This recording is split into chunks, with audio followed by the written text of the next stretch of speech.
근저당권이 나왔어요. 계속적 거래계약을 통해서 발생하는 장래 발생하는 불특정 채권을 결산기에 우선 변제받는 얼마까지? 최고액까지. 자, 근저당권에서 판례가 나오는 게 주로 채권 최고액 의미, 우선 변제 한도를 말하죠. 그래서 어떤 판례가 나와요? 확정된 채권액이 최고액을 상회할 때 채무자는 전부 변제해야 말소를 청구할 수 있는 반면에 물상보증이나 재산취득자는 최고액까지만 변제하면 말소를 청구할 수 있죠. 또 경매대가로부터는 최고액까지만 우선 변제를 받죠. 피담보 채권이 확정되는 시기 결산기가 도래하면 확정이 되죠. 이렇게 채권이 증감 변동하다가 또 채권이 빵원인 상태에서 서로 거래를 계속할 의사가 없으면 계약 해지를 통해서 빵원으로 확정될 수 있죠. 결산기를 정하지 않으면 언제든지 계약을 해지해서 확정할 수도 있고요. 그다음 경매 신청이 중요하죠. 근저당권자 스스로 경매를 신청했을 때 신청 시 확정이 되고요.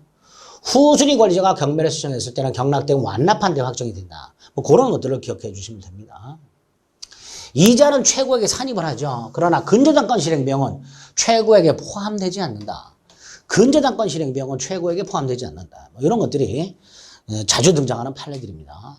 33번은 보세요. 갑수유 땅에 을이 근저당권을 갖고 있어요. 채권을 갖고 있어요.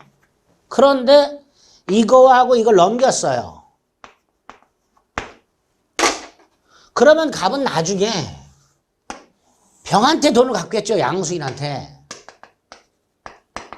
양수인한테 변제를 하고 병의 이름으로 되어 있는 근저당권 말소를 청구해야 되잖아요. 문제는 을의 이름으로 주등기가 되어 있고 병의 이름으로는 부기등기가 되어 있을 거예요. 자, 이때 갑이 병을 상대로 부기등기 말소를 청구하면 이 부기등기만 말소가 된단 말이에요.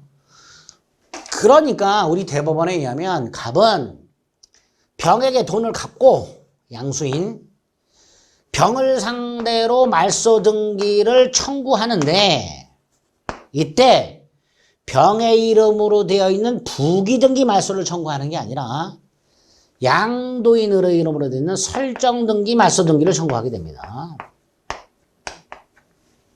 자, 그럼 정리하면 채권 및 근저당권이 양도가 되고 부기등기가 된 상태에서 돈을 갚았다. 그걸 원인으로 근저당권 부기등기 안에 설정등기 말소등기를 청구하게 된다. 누굴 상대로?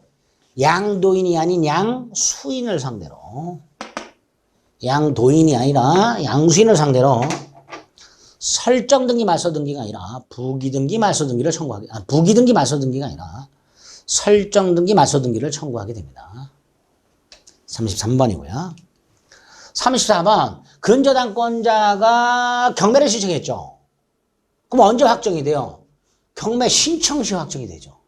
두 번째, 한 번 확정된 조건은 뒤집어지지 않습니다. 따라서 근저당권자가 설령 경매 신청을 취하하더라도 확정 효과가 번복되지 않습니다. 자, 34번 아까 뭐라 했어요? 결산기를 정하지 않았다면 채권이 죽을 때까지 증감 변동할 거 아니에요. 그러니까 안 되겠다. 언제든지 계약을 해지함으로써 채권 채무를 확정시킬 수 있다. 그렇죠? 결산기 또는 존속기한을 정하지 않았다면 설정자는 언제든지 계약을 해지함으로써 그때까지 채권 채무를 확정시킬 수 있다. 참조. 35번 근저당권의 경매 신청 등을 이유로 채권이 확정됐어요. 채권이 확정됐다는 건 더 이상 증감 변동하지 않는다는 거죠. 따라서 채권 확정 후 원본 채권, 채권 확정 후에 발생한 새로운 채권, 이건 담보되지 않죠. 반면에 채권이 확정되기 전 발생한 원본 채권에 대해서 확정 이후에 이자나 연체이자가 붙었어.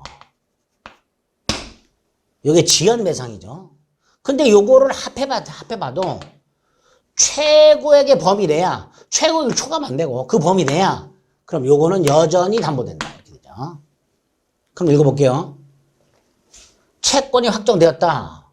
근데 원본 채권이 확정되기 전에 발생했고 그 확정되기 전 발생한 원본 채권에 대한 이자나 연체이자가 확정 후 발생했다.